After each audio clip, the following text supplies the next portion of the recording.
মাছ আমি এটা হচ্ছে ভাজা ভাজা খাওয়াবে এটা।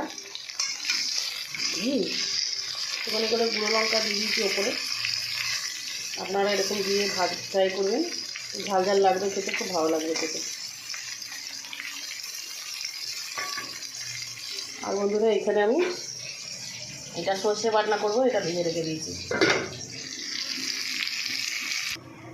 কালো জিরে দিয়ে দেবো, একটু কাঁচা লঙ্কা দিয়ে দেবো। এবার আমি বেটে রেখেছি সর্ষেটা দিয়ে দেবো।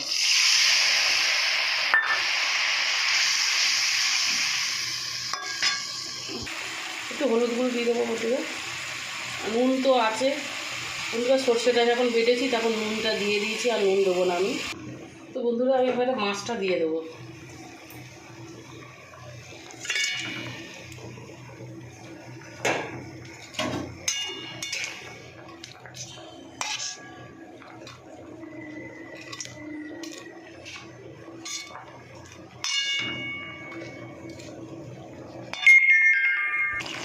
তো বন্ধুরা আমি একটু শুকনো আমও দিয়ে দিয়েছি এর মধ্যে। এই যে শুকনো আমও দিয়ে দিয়েছি একটু, মানে শীতকালে না একটু টক টক খেতে খুব ভালো লাগে।